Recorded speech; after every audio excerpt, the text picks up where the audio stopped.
നമ്മളൊരു പുതിയ സീരീസ് നിങ്ങൾക്ക് മുന്നിൽ അവതരിപ്പിക്കുകയാണ്.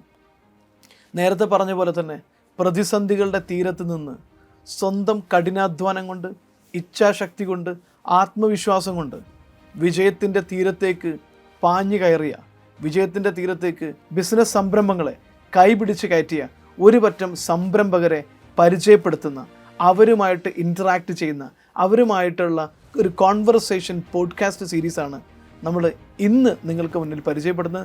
നമ്മുടെ ഇന്നത്തെ അതിഥി എന്ന് പറയുന്നത് എൻ്റെ സുഹൃത്തും ഐഡിയൽ പെയിൻറ്റ് പ്രൈവറ്റ് ലിമിറ്റഡ് എന്ന് പറയുന്ന സ്ഥാപനത്തിൻ്റെ ഉടമയുമായിട്ടുള്ള മിസ്റ്റർ റഹീസാണ്. സോ റഹീസിന് ഞാൻ ഈ ഒരു ഖസാക്ക് ബെഞ്ചാലി ടോക്ക് ഷോയിലേക്ക് ഹൃദ്യമായിട്ട് സ്വാഗതം ചെയ്യുന്നു. വെൽക്കം.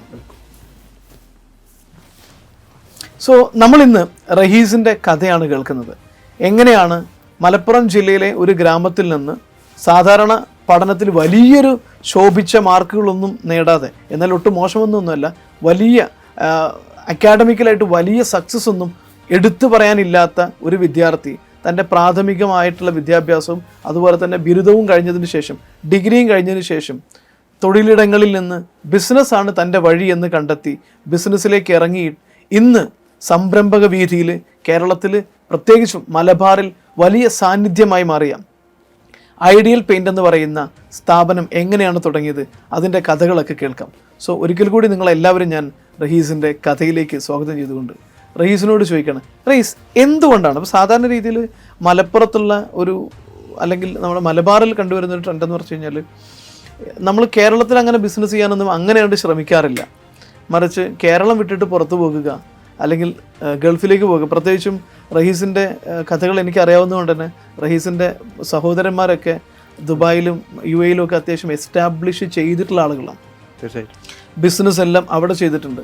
എന്നിട്ടും എന്തുകൊണ്ടാണ് കേരളത്തിൽ ഇങ്ങനെ ഒരു സംരംഭം തുടങ്ങിക്കളയാം, എന്തുകൊണ്ട് ഈ വഴി തിരഞ്ഞെടുത്തു? ഒരു പെയിൻറ്റ് മാനുഫാക്ചർ, സാധാരണ എല്ലാവരും കൺവെൻഷനായിട്ടുള്ള കുറേ പരിപാടികളൊക്കെയാണ് നടത്താറുള്ളത്. ഒരു പെയിൻറ്റ് മാനുഫാക്ചർ എന്ന രീതിയിലേക്ക് എങ്ങനെയാണ് ആ വഴി വന്നത്? അതിലേക്കുള്ള പ്രധാനപ്പെട്ട കാരണങ്ങൾ എന്തൊക്കെയാണ്? ഞാൻ ഡിഗ്രി പഠിച്ചുകൊണ്ടിരിക്കുമ്പോഴാണ് ഫസ്റ്റ് ഓഫ് ഓൾ ബിസിനസ്സിലേക്ക് വരുന്നത്. ഡിഗ്രി പഠിക്കുമ്പോൾ തന്നെ ബിസിനസ്സിലേക്ക് വന്നിട്ടുണ്ട്. എനിക്ക് 17 വയസ്സായപ്പോൾ ആണ് ഞാൻ ഡിഗ്രി ഫസ്റ്റ് ഇയർ തുടങ്ങുന്നത്. ഡിഗ്രി പഠിക്കുന്ന സമയത്ത് എന്ത് ബിസിനസ്സാണ് ശരിക്കും ചെയ്തിരുന്നത്? ഫസ്റ്റ് എൻ്റെ ഉപ്പ 1992-90 ആയിട്ട് കമ്പനി സ്റ്റാർട്ട് ചെയ്തിരുന്നു. ഒരു ഓട്ടോമൊബൈൽ മേഖലയിലായിരുന്നു, വണ്ടിയുടെ പാർട്സ് മേഖലയിലായിരുന്നു. ട്രേഡിംഗ് ആണ്, റീറ്റെയിൽ ഷോപ്പായിരുന്നു. കോട്ടക്കൽ ചെങ്കോട്ടയിലാണ് തുടങ്ങിയത്. ക്രസന്റ് എന്നായിരുന്നു സ്ഥാപനത്തിന്റെ പേര്. ഞാൻ ആ സ്ഥാപനം നടത്തി, ഉപ്പാന്റെ സ്ഥാപനം നടത്തി പോയി. പിന്നെ അതിൽ ചെറിയ പരാജയങ്ങളൊക്കെ വന്നു. ഉപ്പാന്റെ ഉള്ള സമയത്ത് ഞാൻ ചെറിയ പയ്യനാ. ഞാൻ 96-ലാണ് എന്റെ ജനിക്കുന്നത്. 96-ൽ ജനിക്കുന്നുള്ളൂ. അപ്പോൾ എന്റെ മുന്നേ 28-29 വയസ്സായിട്ടുള്ളൂ. Okay, very good. വളരെ ചെറിയ പ്രായത്തിൽ തന്നെ ഒരു കമ്പനിയുടെ ഉടമസ്ഥാവകാശത്തിലേക്ക് എത്തുന്നു പറയുന്നത് വലിയ കാര്യമാണ്. ഓക്കെ, അപ്പോൾ ആ ഒരു സമയത്ത് കമ്പനി തുടങ്ങി. ഉപ്പ അങ്ങനെ ഒരു സ്ഥാപനം സ്റ്റാർട്ട് ചെയ്തു. പിന്നീട് അതിന്റെ പ്രോഗ്രസ് കാരണം ചെറിയ നഷ്ടങ്ങളൊക്കെ വന്നു. കണ്ടിന്യൂ ചെയ്ത് പോയി. അപ്പോൾ വലിയ ജ്യേഷ്ഠനെ ഉപ്പ ഗൾഫിലേക്ക് പറഞ്ഞയച്ചു. ഒരു ബിസിനസ് പ്രതിസന്ധി വന്നതിന് ശേഷമാണ് വലിയ ജ്യേഷ്ഠനെ ഗൾഫിലേക്ക് പറഞ്ഞേക്കുന്നത്. അപ്പോൾ ഞങ്ങൾക്ക് ഓട്ടോമൊബൈൽ മേഖല പരിചയമായത് കൊണ്ട് തന്നെ ജ്യേഷ്ഠനെ അങ്ങനത്തെ ഒരു മേഖലയിൽ തന്നെ അയച്ചു. അവിടുന്ന് സ്റ്റഡി ചെയ്യാൻ പറഞ്ഞു. പഠിച്ചതിന്റെ ശേഷം ഇവിടുന്ന് ഒരു ഫണ്ട് സ്വരൂപിച്ചിട്ട് അതിന് ജ്യേഷ്ഠന് അവിടെ ഒരു സ്ഥാപനം തുടങ്ങി. ഓക്കെ, ജ്യേഷ്ഠന് ഫാദർ ഇവിടുന്ന് ഫണ്ട് എടുത്തിട്ടാണ് അങ്ങോട്ട് പറഞ്ഞ സ്ഥാപനം തുടങ്ങുന്നത്. ഓക്കെ, അതിലൂടെ രണ്ടാമത്തെ ഞങ്ങള് 4 ആൺമക്കളാണ് വരുന്നത്. അപ്പോൾ രണ്ടാമത്തെ ജ്യേഷ്ഠനെയും പിന്നീട് അവിടുത്തെ സ്ഥാപനത്തിന് ശേഷം കൊണ്ടുപോയി.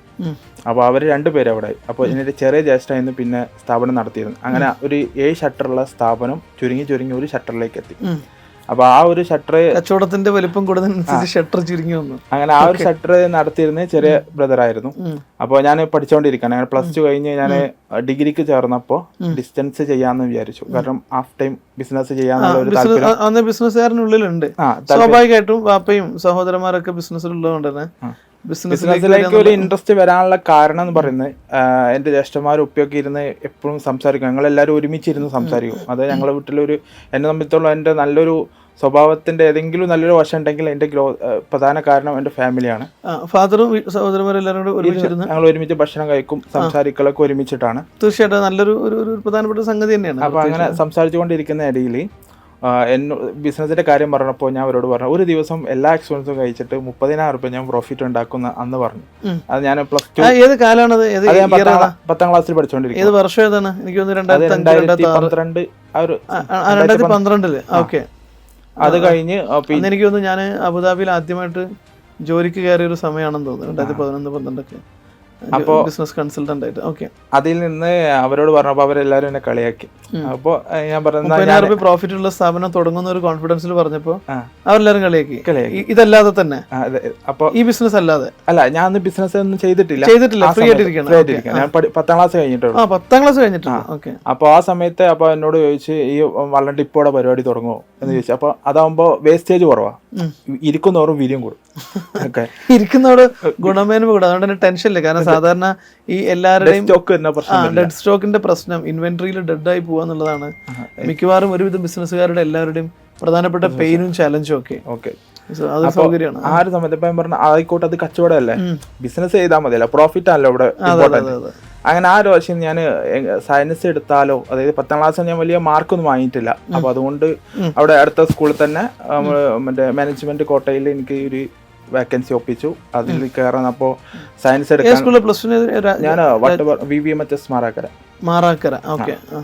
അപ്പോൾ അതിൽ കയറി. അപ്പോൾ ആ ഒരു മാനേജ്മെന്റ് അപ്പോൾ സയൻസ് എടുക്കാന്നുള്ള ഒരു പ്ലാൻ ഉണ്ടായിരുന്നു. കുറച്ച് കഷ്ടപ്പെട്ട് പഠിക്കണം എന്നുള്ള പിന്നീട് തോന്നി. കാരണം അന്ന് എല്ലാവരും വാല്യൂ എഴുതിയിരുന്നത് 10ാം ക്ലാസ്സിലെ മറ്റേ മാർക്ക് ഷീറ്റ് ഒരു കോളുണ്ട് A+, എത്ര A+ ഉണ്ടെന്നാ ചോദിക്കാറ്. അപ്പോൾ എനിക്ക് A+ ഇല്ല. അപ്പൊ A+ ഇല്ല, ഒറ്റ IT-ൽ മാത്രം. നന്നായി. അപ്പൊ ഞാൻ ആ A+ന്റെ ഭാഗത്തേക്ക് നമ്മളെ TC വരുന്ന കടലാസോടെ വെക്കും. അപ്പൊ പെട്ടെന്ന് നോക്കുമ്പോ അതിന്റെ അഡ്രസ് മാത്രമേ കാണൂ. അതായത് മാർക്ക് ഷീറ്റിന്റെ ഭാഗത്തേക്ക് A+ സർട്ടിഫിക്കറ്റ് കിട്ടിയ സമയത്ത് അതൊരു കവറിന്റെ ഉള്ളിൽ ആക്കി വെക്കും സാധാരണ. മാർക്കിന്റെ ഭാഗം ഒരു കടലാസ് കവർ കൊണ്ട് അത് മറച്ചിട്ട് അത് കാണുക. അപ്പൊ അങ്ങനെ നോക്കുന്ന സമയത്ത് ഇനി അതിന്റെ ഒരു പ്രശ്നമാണ്. കാരണം എന്റെ ഉപ്പയും ഉമ്മയും മാർക്ക് കൊണ്ട് അവര് ഭയങ്കര ടെൻഷനൊന്നും, ഞാൻ മാർക്ക് ഉണ്ടാവാന്നുള്ളതിലല്ല ടെൻഷൻ, നല്ല വ്യക്തി ആവാന്നുള്ളതായിരുന്നു അവർക്ക് പ്രധാന. പാരന്റ്സിനെ സംബന്ധിച്ചിടത്തോളം മാർക്ക് ഇല്ലെങ്കിൽ വലിയ കുഴപ്പമൊന്നുമില്ല, പക്ഷെ വ്യക്തി നന്നാവുക എന്നുള്ളതിൽ ഫോക്കസ് അതായിരുന്നു പ്രധാനപ്പെട്ടായിരുന്നു. അപ്പോൾ അത് ആ ഒരു സമയത്ത് എനിക്കൊന്നെങ്കിൽ മാർക്കാണ് പ്രധാനം, എല്ലാവരും മാർക്കിലേക്ക് നോക്കണം. കാരണം ആ സമയത്ത് നമുക്ക് ചിന്ത അതേ വരുള്ളൂ. തീർച്ചയായിട്ടും നമുക്ക് കാര്യമായിട്ട് കളികളാണ് ഇഷ്ടമുണ്ടായിരുന്നത്. അപ്പോൾ പിന്നീട് പഠിക്കാന്നുള്ളൊരു ചിന്ത വന്നു. അപ്പോൾ ഞാൻ എക്സാം ഒക്കെ എഴുതുന്ന സമയത്ത് സമയത്താണ് പഠിക്കണം തോന്നൽ. 10ാം ക്ലാസ്സിൽ നിന്ന് എക്സാം എക്സാം എല്ലാം എഴുതിയിട്ട് ഞാൻ മാർക്ക് കൂട്ടി നോക്കും. എനിക്ക് പാസ് ആവാനുള്ള മാർക്ക് ഉണ്ടെങ്കിൽ ഞാൻ എക്സാം എഴുതൽ നിർത്തും. അങ്ങനത്തെ ഒരു സ്വഭാവമായിരുന്നു എൻ്റെ. കവറിന് എന്താ വില ചോദിച്ചപ്പോൾ ഞാൻ പറഞ്ഞു 650 രൂപ. ആ സമയത്ത് അയാൾ അതേപോലെ അങ്ങ് ഇറങ്ങിപ്പോയി. അപ്പം ഞാൻ അയാളെ കൈ പിടിച്ച്, സാറേ ഞാൻ വില കുറച്ച് തരാറുണ്ട്. അയാൾ എന്നോട് ചൂടായി, ഈ ആരാടോ എൻ്റെ കൈ പിടിക്കാൻ, ഞാൻ എന്നോട് വില അല്ലേ ചോദിച്ചിട്ടുള്ളൂ. ഷോപ്പിൽ വരുന്ന ആള് നിങ്ങളുടെ ഉള്ളിൽ അറിയാൻ പാടില്ല. അറിയാൻ പൈസ ചോദിച്ചാൽ ഞാൻ എന്തായാലും പറയും നാളെ തരാന്ന് എനിക്ക് പറയാൻ കഴിയില്ല. ഓൾറെഡി പറഞ്ഞ ഡേറ്റ് കഴിഞ്ഞിട്ടുണ്ട്. പിന്നെ എനിക്ക് നാളെ ഇനി തരാന്ന് പറഞ്ഞാൽ തന്നെ നാളെ ബിസിനസ് വരും എന്നുള്ള ഒരു ഉറപ്പില്ല. ബിസിനസ്സിൽ ഏറ്റവും പ്രധാനപ്പെട്ട ഒന്നാണ് ട്രസ്റ്റ്, വിശ്വാസം. സാമ്പത്തിക കാര്യങ്ങളിൽ വിശ്വാസ്യത എന്ന് പറയുന്നത് ഒരു ബിസിനസ്സുകാരന്റെ ഏറ്റവും അടിസ്ഥാന ക്വാളിറ്റിയാണ്.